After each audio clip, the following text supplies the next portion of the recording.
अस्सलाम वालेकुम स्टूडेंट्स। आज हम चैप्टर 5 का क्विक रिव्यू लेने लगे हैं। इसमें हम देखेंगे कि 5.1 एंड 5.2 5.3 इस पूरी वीडियो में मैं आपको 2 क्वेश्चंस करवाऊंगा और उसमें सारे एक्सरसाइजेस के जो कॉन्सेप्ट्स हैं वो क्लियर हो जाएंगे। तो चलिए वीडियो स्टार्ट करते हैं।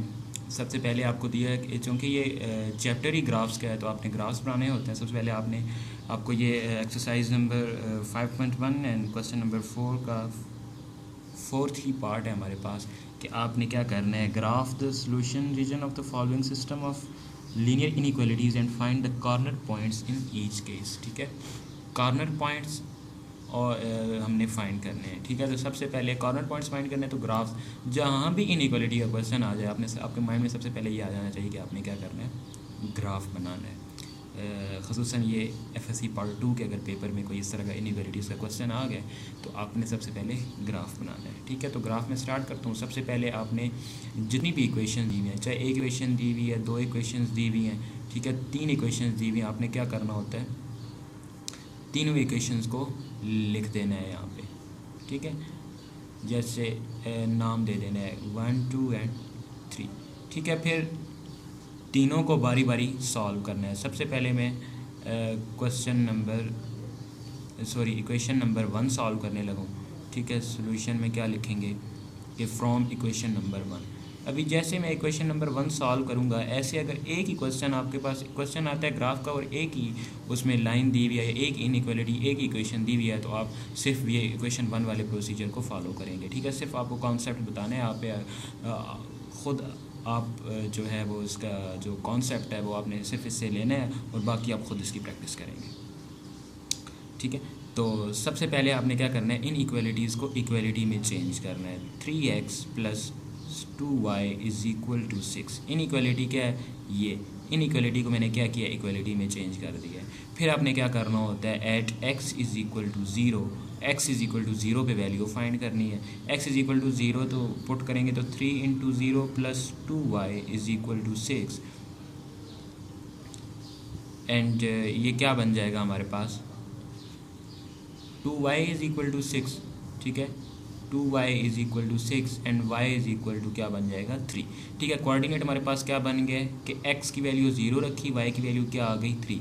ए मैं ऐसे कह दूंगा। ठीक है, x और y कोऑर्डिनेट क्या होता है, ये x y ये हमारे पास कार्टेशियन कोऑर्डिनेट्स होते हैं। ठीक है, यहाँ पे वैल्यू x की होती है, यहाँ पे वैल्यू y की होती है। तो इस इक्वेशन को अगर देख लें तो यहाँ पे वैल्यू क्या थी, x 0 रखा और y की वैल्यू क्या आ गई हमारे पास, 3 आ गई। तो हमने ये कोऑर्डिनेट बना लिया। फिर आपने थर्ड स्टेप पे क्या करना है, y = 0 पुट करें। y = 0 पुट करेंगे तो क्या हो जाएगा, 3x + 2 × 0 = 6 एंड 3x = 6 और x की वैल्यू क्या आ जाएगी आपके पास, 2। अभी आपके पास b कोऑर्डिनेट क्या बनेगा, x की वैल्यू आपने 2 रखी और y की वैल्यू क्या थी आपके पास, 0। इसी तरह फर्स्ट इक्वेशन को मैंने सॉल्व कर लिया। इसी तरह सेकंड इक्वेशन को हम इसी तरह सॉल्व करेंगे। x + 3y ≤ 6 इक्वेशन हमें दी हुई है। ठीक है, क्या दी हुई है, x + 3y ≤ 6, x + 3y ≤ 6। ठीक है, यहाँ पे मैं इक्वेशन लिख देता हूँ। तो इस पे आपने दोबारा वही वाले सारे प्रोसीजर फॉलो करने हैं। ठीक है, कैसे, सबसे पहले तो आपने इक्वलिटी लानी है, इक्वलिटी में ले आया। उसके बाद आपने एट x = 0 वैल्यू फाइंड करनी है। x = 0 पे आप करेंगे 3 क्या आ जाएगा, 3y = 6 एंड y = 2 आ जाएगा। तो c कोऑर्डिनेट हमारे पास क्या बन जाएगा, x 0 रखा और y की वैल्यू आ गई 2। इसी तरह हम इसी पे फिर दोबारा क्या करेंगे, y = 0 पुट करेंगे। y 0 पुट करेंगे तो क्या हो जाएगा, x + 3 × 0 = 6, x + 3 × 0 = 6 और x की वैल्यू क्या आ जाएगी हमारे पास, x = 6 और d कोऑर्डिनेट हमारे पास क्या बन गया है, x की वैल्यू रखी 6 और y की वैल्यू क्या आ गई, 0। ठीक है, अभी हमारे पास कितने कोऑर्डिनेट बन गए हैं, हमारे पास 2 इक्वेशंस थी। ठीक है, थर्ड इक्वेशन को हमने सिर्फ शेडिंग के वक्त अपने माइंड में रखना है। बाकी हमारे पास 2 इक्वेशंस थी, इनसे हमने 4 कोऑर्डिनेट बना लिए हैं। ठीक है, तो हम नेक्स्ट पेज पे लिख लेते हैं कि a आया है हमारे पास 03 b 20। ठीक है, यहाँ पे मैं लिख लेता हूँ a 03 b हमारे पास आया है 20। ठीक है, ये फर्स्ट इक्वेशन के कोऑर्डिनेट थे। सेकंड इक्वेशन के आए हैं 02 एंड 60। ठीक है, C आया है 0 2 एंड D आया है 6 0। ठीक है, अभी हमने इससे क्या करना है, ग्राफ बनाना है। ठीक है, ग्राफ कैसे, सबसे पहले तो आपको पता है ग्राफ में एक वाई एक्सिस होता है। ठीक है, वर्टिकल लाइन जो होती है वाई एक्सिस होती है और हॉरिजॉन्टल जो होती है वो हमारे पास एक्स एक्सिस होती है। ठीक है, फिर आपने इसको स्केल बनाना है। यहाँ पे ज़ीरो वैल्यू होती है। ठीक है, ज़ीरो वैल्यू होती है। यहाँ पे आपने अपने दो के ड्यूरेशन से मैं आपको कहता हूँ कि अब जो भी क्वेश्चन आ जाए ना तो आपने क्या करना है कि यहाँ पे 2 लिख देना है। ठीक है, 4 6 8 10, ठीक है 12, 2 के डिफरेंस से मैं स्केल बना रहा हूँ। ठीक है, 14 तक आप बेशक बना दें। ठीक है, जो भी कोई ग्राफ आ जाए आप सिंपल 2 के डिफरेंस से ये स्केल बना दें। ठीक है, ये एक्स एक्सिस आएगा, ये मेरे पास वाई एक्सिस होगा। इसी तरह जो स्केल यहाँ पे बनाया है वो यहाँ पे बना देंगे, 4 6 8 10 12 एंड 14। इसी तरह यहाँ पे बना देंगे -2 -4 -6 -8 -10, ठीक है, -12 एंड -14 आ जाएगा। ठीक है, देखें कोऑर्डिनेट जो मैं दी हुई है उसमें कोई माइनस की वैल्यू नहीं है, इसलिए मैं वाई एक्सिस पे माइनस की वैल्यू नहीं लिख रहा। ठीक है, अगर माइनस की वैल्यू आ जाती है तो आपने negative X axis and negative Y axis, ये नेगेटिव एक्स एक्सिस होता है, ये नेगेटिव वाई एक्सिस होता है, इस पर भी आपने स्केल बनाना है। ठीक है, तो यहाँ पे मैं इसलिए नहीं बना रहा क्योंकि यहाँ पे वैल्यूज़ ही हमें नहीं दी हैं। ठीक है, सबसे पहले आपने पहली लाइन जो थी उसके ये 2 कोऑर्डिनेट्स थे, तो ये आपने यहाँ पे ग्राफ में इंडिकेट करना है। सबसे पहले x की वैल्यू 0 थी, a पॉइंट अब अगर देखें, और y की वैल्यू क्या आई, y की वैल्यू 3, इन दोनों के दरमियान में आएगी। ठीक है, तो यहाँ पे मैं एक डॉट लगा देता हूँ। फिर क्या किया, फिर क्या हुआ कि b की वैल्यू 2, x की वैल्यू 2 एंड y की वैल्यू 0, x की वैल्यू 2 एंड y की वैल्यू 0। ठीक है, ये आ गया। उसके बाद हम क्या करेंगे, ठीक है, ये जो लाइन बनेगी इसको हम लाइन को मिला देंगे। ठीक है, ये लाइंस ये, ठीक है, ये मैंने इस इक्वेशन की लाइन को मिला दिया है। अब ये हमारे पास कौन सी लाइन बन गई है, इसको हमने यहाँ पे बेशक आप लिख भी दें कि ये हमारे पास कौन सी लाइन बनी है, 3x + 2y, 3x + 2y greater than or equal to 6, ये वो वाली लाइन बन गई है। ठीक है, अभी हमने सेकंड सी कोऑर्डिनेट देखना है। x की वैल्यू 2 है एंड y की वैल्यू x की वैल्यू y की वैल्यू 2 है एंड x की वैल्यू 6 है। y की वैल्यू 2 कहाँ पे आएगी, y की वैल्यू 2 यहाँ पे आएगी। ठीक है, यहाँ पे, और x की वैल्यू क्या है 6, वो क्या आएगी, यहाँ पे आएगी। अभी इन दोनों को भी हमने क्या करना है, इन 2 पॉइंट्स को भी हमने ये मैंने इनको मिला दिया। ठीक है, और इस इक्वेशन का क्या मैं नाम दूंगा कि ये कौन सी इक्वेशन है हमारे पास, x + 3y less than or equal to 6, x + 3y less than or equal to 6। ठीक है, अभी ये हमारे पास ग्राफ बन गया। ठीक है, ग्राफ बनाने के बाद आपने क्या करना होता है, शेड करना होता है। कि शेड आपने कैसे डिसाइड करना है वो मैं आपको शेडिंग का कॉन्सेप्ट बताता हूँ। ठीक है, shedding of a graph, shedding of a graph, कि ग्राफ को हम शेड कैसे करते हैं। सबसे पहले तो आपको जितनी भी इक्वेशंस दी हुई हैं, ठीक है, उनको आप लिख लें। इक्वेशन 1 मेरे पास क्या थी, 3x + 2y = 6 and x + 3y less than or equal to 6। ठीक है, यहाँ पे मेरे पास क्या था, 3x + 2y greater than or equal to 6। ठीक है, आपने इक्वेशंस लिख दी हैं दोनों। ठीक है, और अभी यहाँ पे कुछ वैल्यूज़ पुट करनी है जिससे आप ये डिसाइड कर पाएंगे कि ये ग्राफ जो शेड है वो उसको कैसे करना है और वो किस तरफ जाएगा। ठीक है, तो सबसे पहले आपने x की जगह भी 0 पुट कर देना है, y की जगह भी 0, यहाँ पे भी x की जगह 0, y की जगह 0।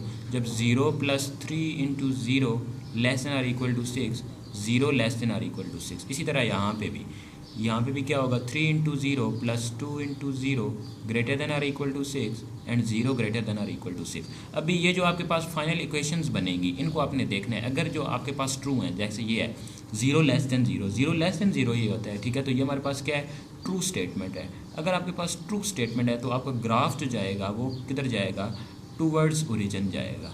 ठीक है, टूवर्ड्स ओरिजिन और अवे फ्रॉम ओरिजिन ये क्या चीज़ होती है मैं आपको बताता हूँ। ये एक 0 ग्रेटर देन 6, 0 ग्रेटर देन 6 तो नहीं होता, 0 लेस देन 6 होता है, तो इसका ग्राफ किधर जाएगा, अवे फ्रॉम ओरिजिन। ठीक है, ये फॉल्स है स्टेटमेंट। अगर स्टेटमेंट फॉल्स आ जाए तो उसका ग्राफ हमने किधर बनाना, सॉरी शेड किधर बनाना होता है, away from origin, away from origin. और अगर हमारे पास जो स्टेटमेंट है वो ट्रू आ जाए तो उसका ग्राफ टूवर्ड्स ओरिजिन जाता है।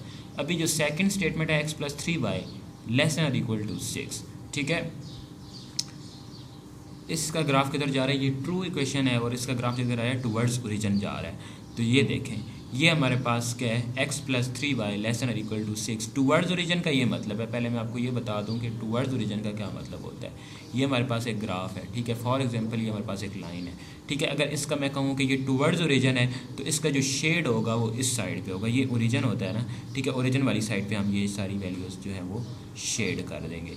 उसके बाद हम देखेंगे away from origin. Away from origin means कि इसका ग्राफ जो है वो अवे फ्रॉम ओरिजिन इस तरह ग्राफ होगा, सॉरी शेड जो होगा वो ये सारे जो एरिया होगा हमारे पास वो शेड होगा, ठीक है। टूवर्ड्स ओरिजिन ओरिजिन की तरफ और अवे फ्रॉम ओरिजिन ओरिजिन से पार, ठीक है। तो यहाँ पे x+3y less than equal to 6 towards origin आ रहा है। टूवर्ड्स ओरिजिन का क्या मतलब है कि ये इस आपने यहाँ पे सिंपल निशान लगा देना है छोटा सा, सिर्फ अपने माइंड में रखने के लिए कि इसका graph towards origin mean origin की तरफ जा रहा है। अभी दूसरा देखेंगे, दूसरा क्या है, अवे फ्रॉम ओरिजिन, मतलब इसका किधर जा रहा है, अवे फ्रॉम ओरिजिन, ठीक है, इसका ग्राफ इधर जा रहा है, आपने यहाँ पे निशान लगा देना। तीसरी आपको एक और कंडीशन दी हुई है, तीसरी कंडीशन क्या दी हुई है कि y ग्रेटर देन और इक्वल टू 0। अभी ये जो कंडीशन दी हुई है ना, इसको आप शेडिंग के वक्त अपने माइंड में रखना है इसको, ठीक है। तो क्या y ग्रेटर देन और इक्वल टू 0 का क्या मतलब है कि आपका जो ग्राफ है, सॉरी जो शेड है वो x एक्सिस को टच करना चाहिए, ठीक है। और x ग्रेटर देन 0 अगर किसी क्वेश्चन में आपको दिया होगा तो उसका क्या मतलब है कि आपका जो शेड है वो y एक्सिस को टच करना चाहिए, ठीक है। तो हमारे पास 3 पॉसिबिलिटीज़ आ गई। एक x+3y लेस देन और इक्वल टू 6 के ग्राफ को हमने किधर जाना है, टूवर्ड्स ओरिजिन लेके जाना है, ठीक है। और 3x+2y ग्रेटर देन और इक्वल टू 6 के ग्राफ को किधर लेके जाना है, अवे फ्रॉम ओरिजिन।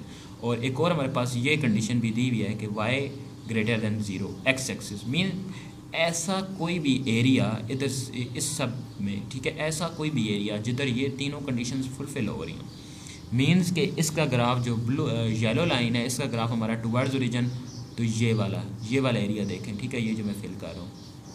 और ये y एक्सिस को, सॉरी x एक्सिस को भी टच कर रहा है, ये एरिया x एक्सिस को टच कर रहा है। और ये 3x+2y अवे फ्रॉम ओरिजिन है तो इसका क्राइटेरिया भी फुलफिल कर रहा है।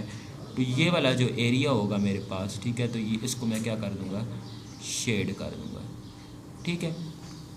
अभी ये एरिया मैंने शेड कर दिया। अब भी क्या करना है, एरिया शेड कर दिया। कैसे शेड किया, इन तीनों का कॉमन जो एरिया होगा।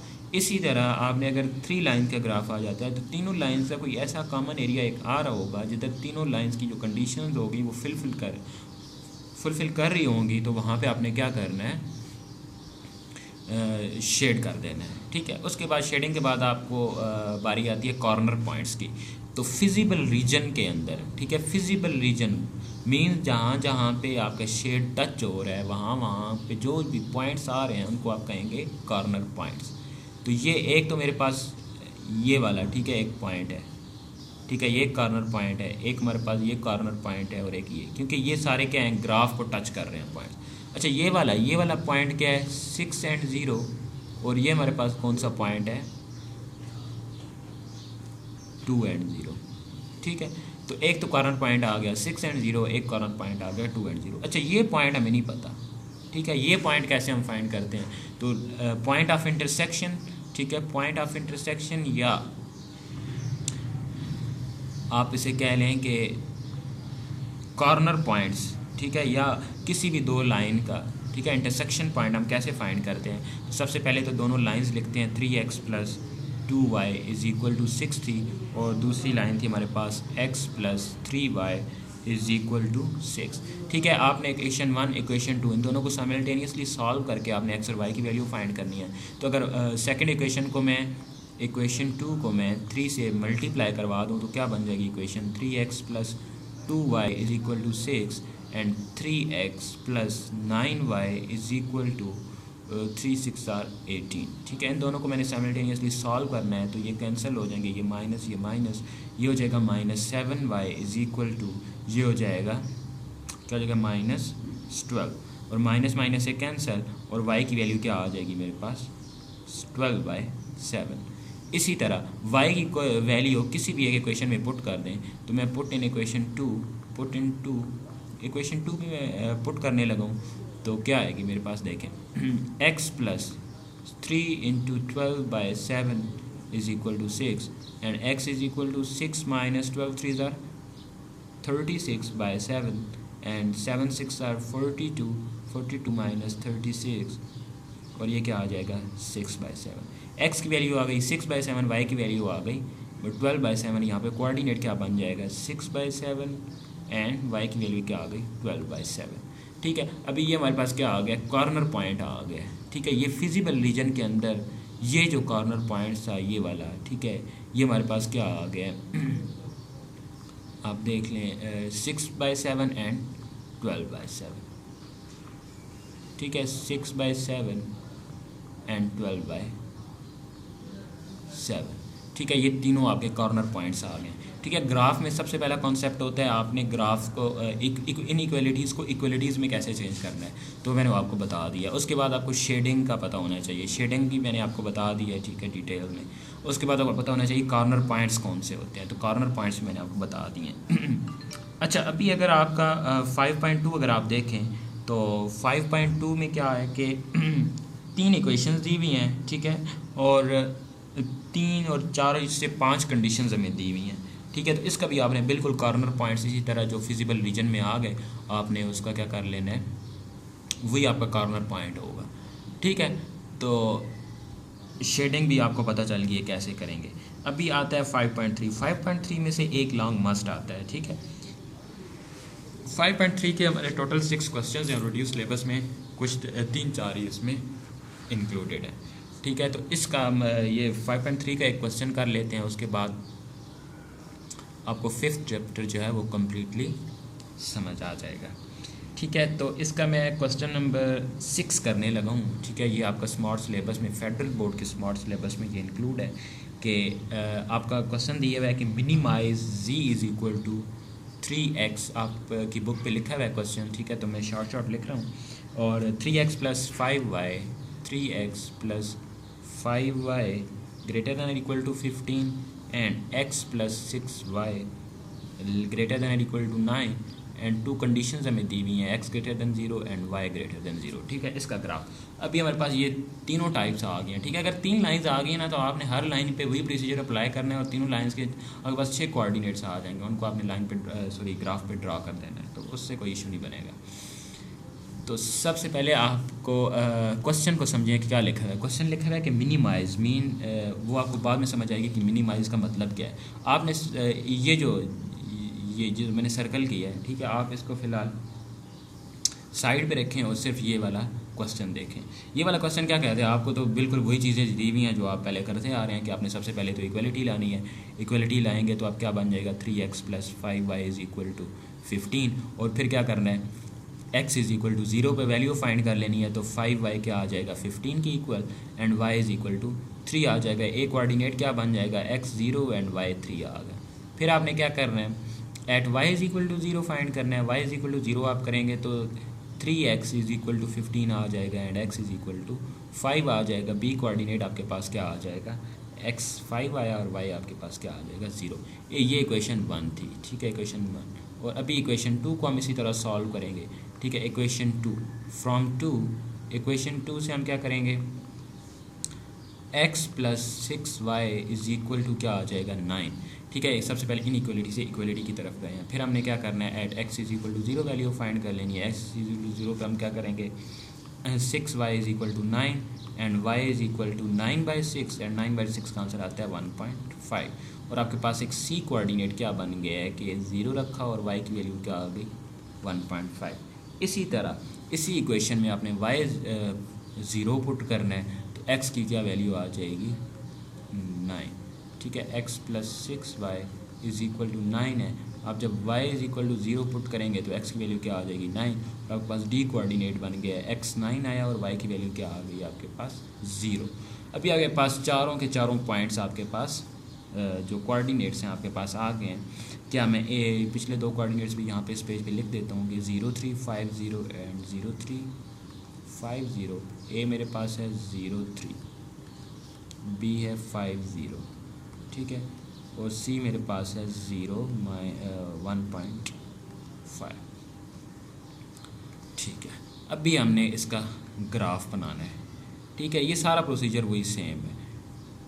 ग्राफ में सबसे पहले आपने x axis and y axis बनाना है। ठीक है, मैंने आपको बताया कि आपने 2 के डिफरेंस से, ठीक है, 2 के डिफरेंस से आपने स्केल बना लेना है। 2, 4, 6, 8, 10 एंड 12। ठीक है, 2, 4, 6, 8, 10 एंड 12। ठीक है, अभी ये क्या है कि मैं नेगेटिव एक्स एक्सिस, ये नेगेटिव एक्स एक्सिस होता है और ये नेगेटिव वाई एक्सिस है। Positive X axis and positive Y axis. ये नेगेटिव एक्स एक्सिस और नेगेटिव वाई एक्सिस पे वैल्यूज़ नहीं लिख रहा, आपने लिखनी है। ठीक है, क्योंकि यहाँ पे क्या होता है, हमारे पास वैल्यू कोई ऐसी वैल्यू नहीं है जो नेगेटिव पे आ रही हो और पॉजिटिव। ये दोनों पॉइंट्स हैं और ये दोनों सेम पॉइंट्स हैं। ठीक है, एक ही लाइन के पॉइंट है। सबसे पहले आपने पहली लाइन देखनी है 3x + 5 > = 50। इसके पॉइंट्स क्या आ रहे हैं, देखना है। ए पॉइंट है 0, 3, मतलब y की वैल्यू क्या है 3 यहाँ पे आएगा कहीं। ठीक है, तो यहाँ पे मैंने डॉट बना देना है 3। फिर क्या आएगा 5, x की वैल्यू b क्या है 5, x की वैल्यू 5 है, ये यहाँ पे आ जाएगी। ठीक है, तो इन दोनों को मैं क्या कर दूँगा,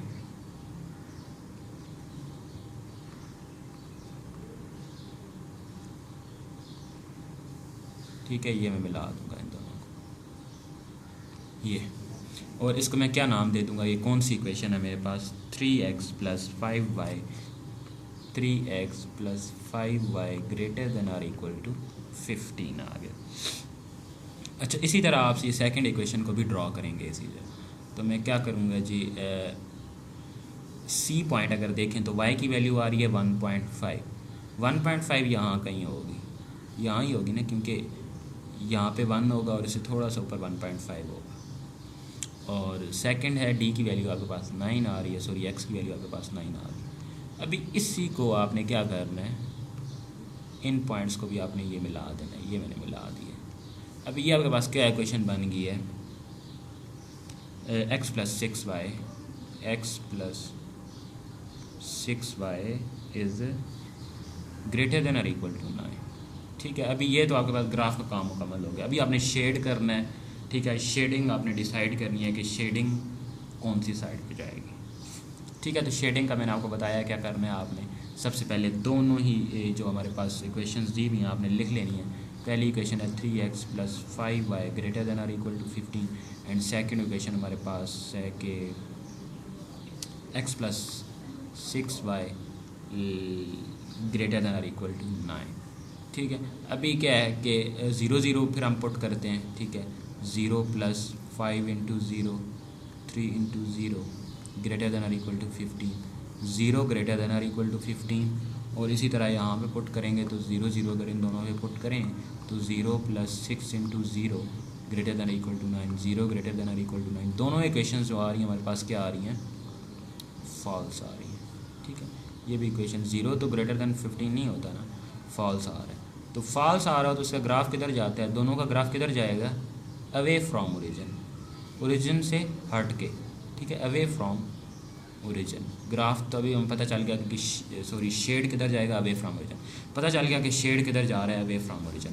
फिर हमें क्वेश्चन में 2 कंडीशंस दी हुई हैं। क्या क्या कंडीशन दी हुई है, x > 0 एंड y > 0। x > 0 का क्या मतलब है कि ग्राफ y एक्सिस को टच करना चाहिए, y > 0 का क्या मतलब है कि ग्राफ x एक्सिस को टच करना चाहिए।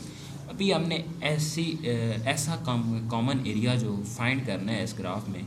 ठीक है, ऐसा कॉमन एरिया जिसमें x > 0 एंड y > 0 ये वाली कंडीशन भी फुलफिल हो रही हो और इन दोनों का ग्राफ जो है वो अवे फ्रॉम ओरिजिन हो। ठीक है, अवे फ्रॉम ओरिजिन है तो इसका मतलब है कि इसका ग्राफ इधर जाएगा और इसका ग्राफ इधर जाएगा और x एक्सिस को टच कर रही है लाइन। ठीक है, जाहिर सी बात है जब आप इसको शेड करेंगे तो ये x एक्सिस को भी टच करेगी और जब आप इसको शेड करेंगे तो ये क्या करेगी, y एक्सिस को भी टच करेगी। ये x एक्सिस को भी टच कर दिया है इसने, y एक्सिस को भी, और ये सारा एरिया मेरे पास क्या आ गया। ठीक है, ये मैं क्या कर दूँगा, शेड कर दूँगा। शेडिंग का आपको पता चल गया होगा कि आपने कैसे ये दोनों कंडीशंस आपने लाजमी माइंड में रखनी है कि एक्स एक्सिस अगर सिर्फ दी हुई है तो उसका मतलब है एक्स ग्रेटर दैन 0 का मतलब है कि सिर्फ ग्राफ वाई को टच करना चाहिए। अगर एक्स एक्सिस दिया होता तो ये वाला, ये जो एरिया होता है ना, ये वाला, ठीक है, तो ये हम करते। और y ग्रेटर दैन 0 का क्या मतलब है कि ग्राफ एक्स एक्सिस को टच करना चाहिए। अभी चारों की चारों कंडीशंस फुलफिल हो रही हैं, ठीक है। दोनों लाइन से ग्राफ अवे फ्रॉम ओरिजिन भी जा रहा है, ठीक है, एक्स एक्सिस को भी टच कर रहा है ग्राफ, y एक्सिस को भी टच कर रहा है।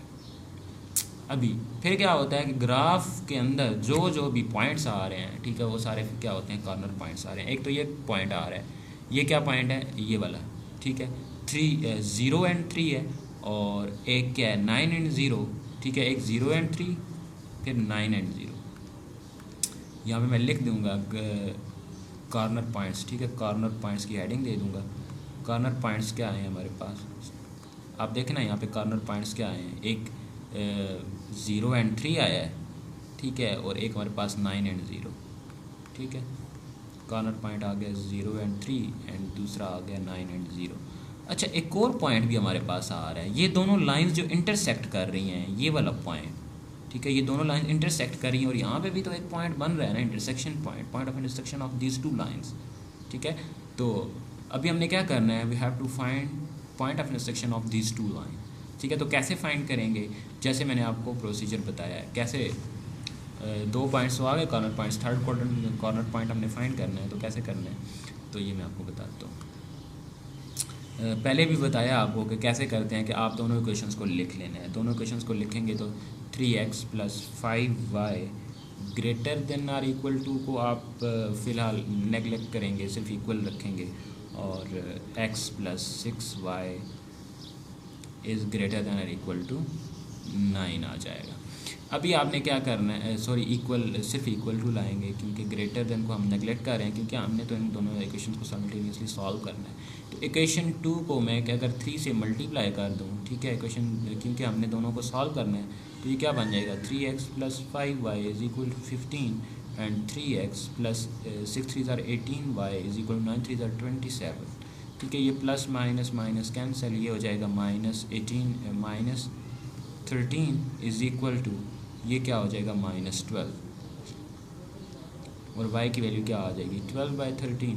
अभी y की वैल्यू किसी भी एक इक्वेशन में पुट कर दें तो x की वैल्यू आ जाएगी, ठीक है।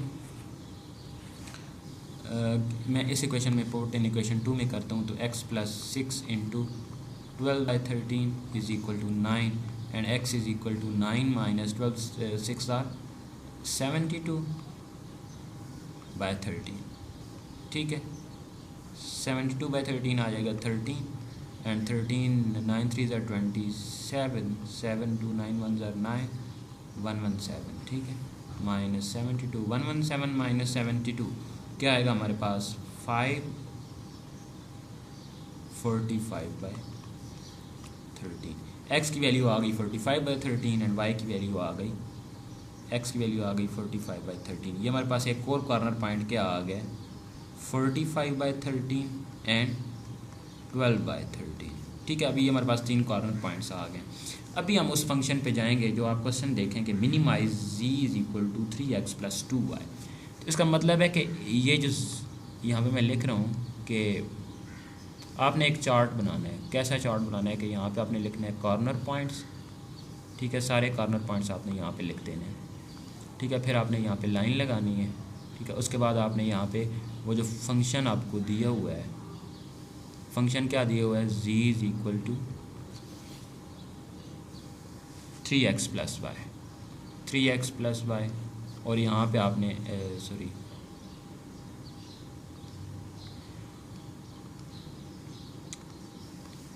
यहाँ पे आपने इसका आंसर लिख देना है, ठीक है, लास्ट कॉलम। अच्छा, यहाँ पे कॉर्नर पॉइंट्स में लिखता हूँ। कॉर्नर पॉइंट्स क्या क्या हैं, 0390, 0390 एंड 45/3 एंड 12/3, 45/3 13 एंड 12/13। अभी ये इन कॉर्नर पॉइंट्स को हमने बारी बारी इस फंक्शन में पुट करना है। सबसे पहले x की वैल्यू 0 है, y की वैल्यू क्या है, 3। इधर ही x की वैल्यू है 9 एंड y की वैल्यू क्या है, 0। यहाँ पे 3 × x की वैल्यू है 45/13 एंड वाई की वैल्यू है 12/13। इसका जो आंसर आएगा यहाँ पे लिख देना, आंसर आ रहा है 3 और इसका आंसर आ रहा है 27 एंड इसका आंसर जो है वो क्या आएगा 45 मल्टीप्लाई बाई 3 क्या आएगा 5 3 15 4 3 12 एंड 13 प्लस 12/13, ठीक है। और ये सम 13 और ये आ जाएगा 147/3 13 सॉरी। तो मिनिमाइज़ आपको क्वेश्चन में दिया है मिनिमाइज़, तो मतलब कि जो जिस कॉर्नर पॉइंट पे मिनिमम वैल्यू आ रही है वो क्या होगा हमारे पास, वो कॉर्नर पॉइंट हम आंसर आ जाएगा। ये इस पे कॉर्नर पॉइंट तो हम क्या करेंगे कि मिनिमम वैल्यू हम लिख देंगे कि minimum value of given function कौन सा है, z is equal to 3x plus 5y, z is equal to 3x plus y। ये minimum value of given function is at 0 and 3, ठीक है। मिनिमम वैल्यू 3 पे आ गई है। अभी इसी 5.3 के आप बाकी क्वेश्चन देखें तो आपको मैक्सिमाइज़ का ऑप्शन नज़र आ रहा होगा। मैक्सिमाइज़ का क्या मतलब है कि जिस कॉर्नर पॉइंट का जो आंसर आता है, जो मैक्सिमम आंसर आया है तो उसको आप क्या कहेंगे कि ये मैक्सिमाइज़ है, ठीक है। आप उसका क्या मतलब है, आपने मैक्सिमम का value of that function find करनी है, ठीक है, कि किस कॉर्नर पॉइंट में maximum value of the function आ रही है, तो आपने वो उसका आपका जो आंसर आ जाएगा वो कॉर्नर पॉइंट आ जाएगा जिस पे आपकी जो है वो हाईएस्ट वैल्यू आ रही है। तो इसी तरह आपने 5.3 करना है और 5.2 में बिल्कुल आपने सिर्फ कॉर्नर पॉइंट्स फाइंड करने हैं, ठीक है। फिजिबल रीजन के अंदर जो जो पॉइंट्स आ रहे होंगे वो कॉर्नर पॉइंट्स होंगे और 5.1 भी इसी तरह करनी है, ठीक है। इसी तरह बाकी भी चैप्टर्स के मैं क्विक रिव्यू दूंगा, ठीक है, एक वीडियो में कि 30 to 45 मिनट्स की वीडियो हो सकती है, तो आप देख लेंगे और आपकी इंशाल्लाह जो है वो ये जो रिड्यूस सिलेबस के अकॉर्डिंग आपकी तैयारी हो जाएगी। तो चलिए मिलते हैं नेक्स्ट वीडियो में, तब तक के लिए अल्लाह हाफ़िज़।